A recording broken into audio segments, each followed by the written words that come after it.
तो दोस्तों, कैसे हैं आप सभी। बहुत दिन हो गए हमने हमारे प्यारे नबी के बारे में कुछ बात ही नहीं की। बीती रात नबी मेरे सपने में आए और कहने लगे, क्यों काफिर, तू तो मुझे भूल ही गई। तो चलिए अब हमारे नबी को हम और नहीं तड़पाते हैं और जानते हैं उनसे रिलेटेड कुछ बातें। नमस्कार।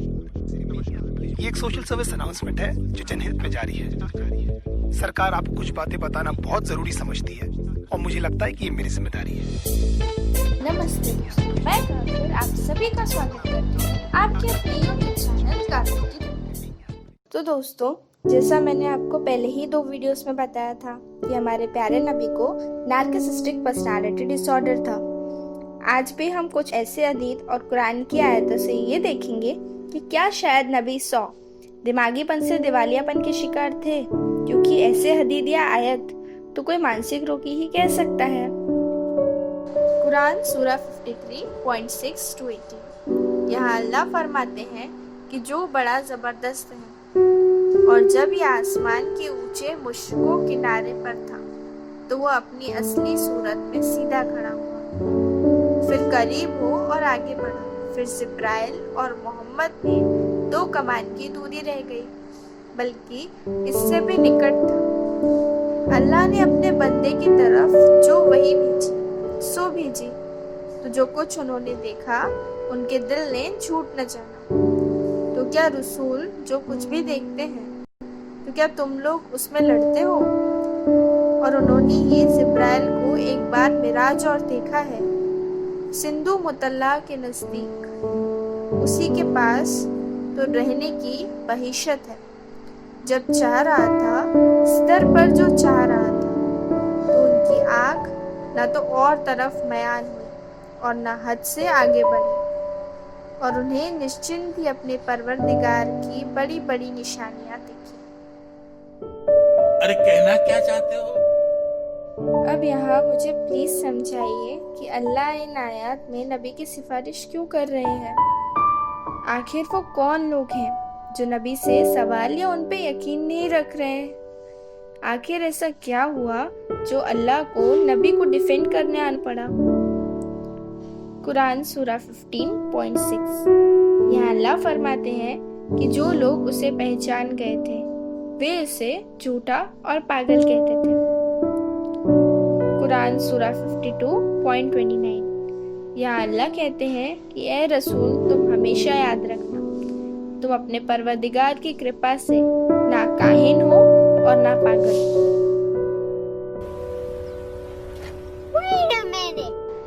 क्या? तो क्या मैंने सही सुना?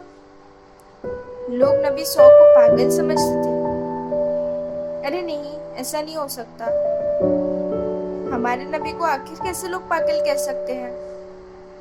इसका जवाब तो आपको हदीस में ही मिल जाएगा कि वो पागल नहीं थे। शाही बुखारी 4926। यहाँ नबी के अनुभव कुछ इस प्रकार फरमाए गए हैं कि जब वह टहल रहे थे तो आसमान से एक आवाज सुनी। मैं ऊपर आकाश में टकटकी लगाकर देखने लगा, तब मुझे वही फरिश्ता दिखाई दिया जो हीरा की कुओं में मेरे पास आया था। वह फरिश्ता जमीन और आसमां के बीच एक कुर्सी पर बैठा था। ये देखकर मैं डर के बेहोश हो गया।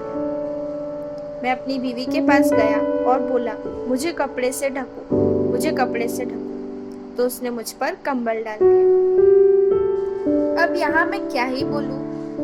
हदीस तो मेरे कल्पनाओं के पहाड़ ही है। मीन्स आसमान और जमीन के बीच कहाँ कुर्सी डाल के फरिश्ता बैठा होगा? और ये जगह कौन सी है? और जो बेहोश हो गया वो अपनी वाइफ के पास कैसे गया? और कपड़ा डालने से क्या फरिश्ता उसे देख नहीं पाएगा? भाई साहब, ये तो टू मच ही हो गया। शाही बुखारी 2 में आयशा कहती है कि अल हरियत बिन हासिब ने मोहम्मद से पूछा तो उन्होंने बताया कि कभी कभी लगता है जैसे कान में बड़े बड़े घंटों की टनकार हो रही है।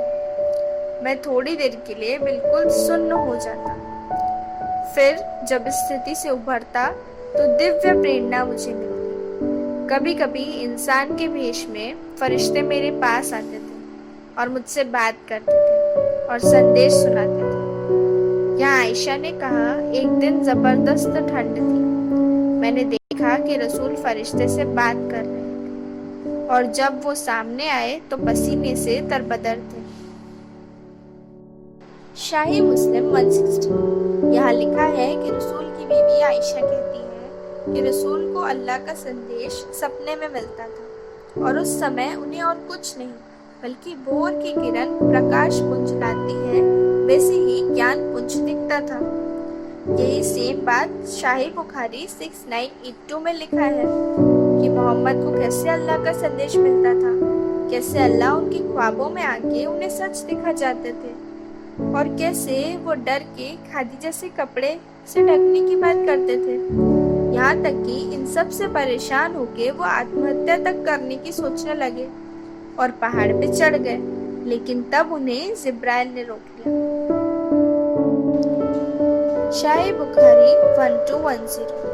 यहाँ अबू हुरैरा ने बयान किया है कि रसूल ने एक बार नमाज पढ़ी और बोले, शैतान आया और नमाज में खलल डालने लगा, पर अल्लाह मेरे साथ थे और अल्लाह ने मुझे ताकत दी तो मैंने उसका गला मरोड़ दिया।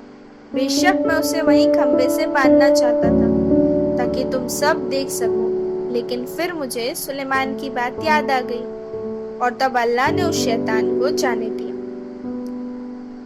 अभी कुछ ज्यादा नहीं हो गया? I mean, किसी का गला मरोड़ देने के बाद वो जिंदा कैसे रह सकता है? I mean, come on यार, थोड़ा तो लॉजिक रखो। ओ सॉरी, माय मिस्टेक। मैं भी ना पागल हूँ, इस्लाम में लॉजिक खोज रही हूँ।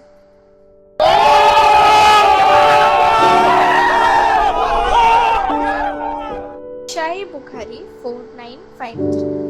यहाँ लिखा है कि अल्लाह के रसूल में विराम की अवधि के बारे में चर्चा कर रहे थे तो उन्होंने बताया, एक बार मैं टहल रहा था, जो मेरे पास हीरा की कुओं में आया था वो मुझे दिखा। मैं डर के अपनी वाइफ से बोला, मुझे छिपा मुझे। अब यहाँ आप लोग कहेंगे कि देख काफिर, तू तो नबी के पीछे ही पड़ गई है।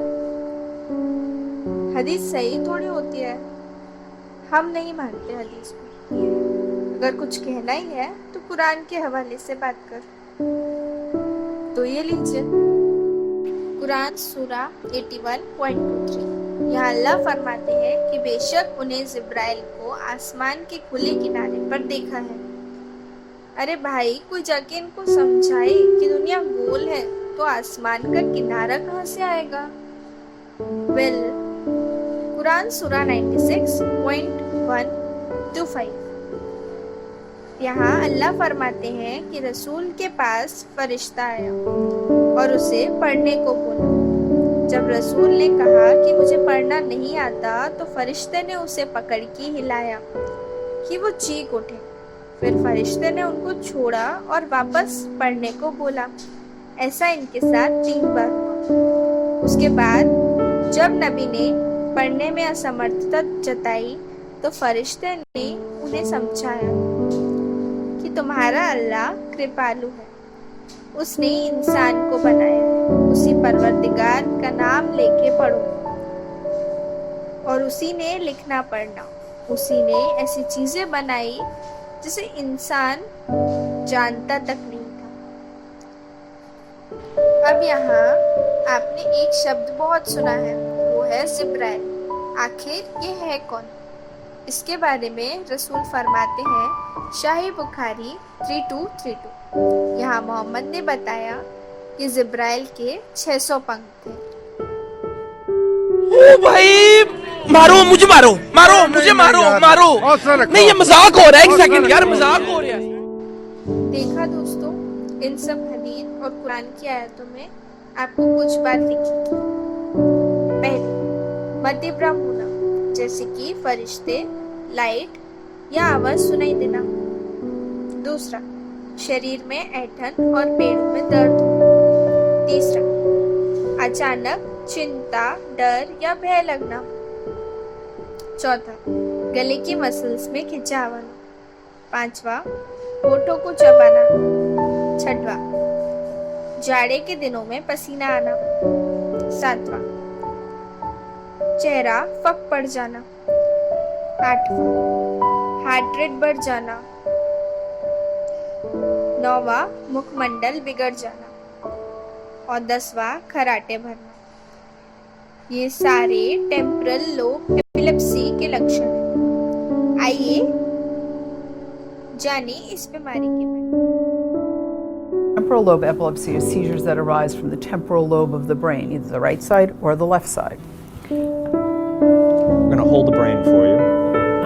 So where they come from over here or over here, and they are repetitive. And why don't you talk about what symptoms they have? The temporal lobe is important because this is the area of the brain that a lot of language is in here. Memory and processing and even emotions come from the temporal lobe. This is a very delicate area because if you have too many seizures, it can actually scar the area in the brain, or you can be born with a scar, or even infection can affect the temporal lobe. And often people who've had a history of febrile seizures or prolonged seizures over a period of time will have part of the temporal lobe become smaller over time and then more prone to generate more seizures. What's interesting about temporal lobes seizures is that they can start out not looking like the seizures you think of with jerking or twitching. They could be confusion, mumbling, feeling funny gastric uprisings, anxiety, deja A vus. deja vu feeling is very common, stomach upset, and what happens with these temporal lobe seizures is people will often mistake them for something else, like a psychiatric disorder, panic, anxiety, and they don't get treated for a long time because people don't realize that they're actually seizures.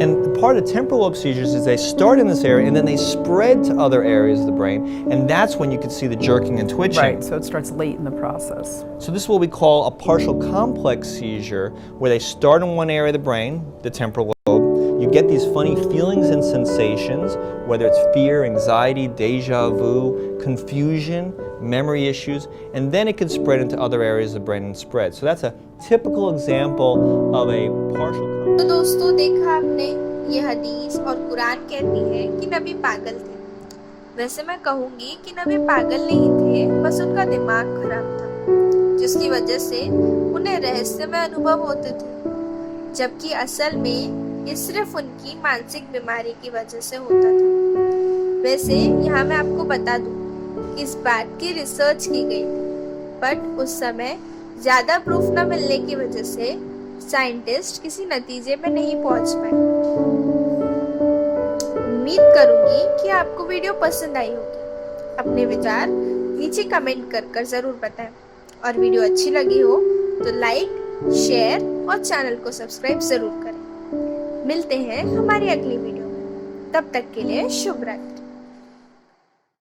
सनातन धर्म है, भगवा हमारा है आवरण, भारत के हिंदू शेर में छत्रपति शिवाजी उदाहरण, देशभक्त ये रक्त देश के आए काम ही आमरण, मैं पागल सा हिंदू हूँ, आजा बैठ करेंगे जागरण।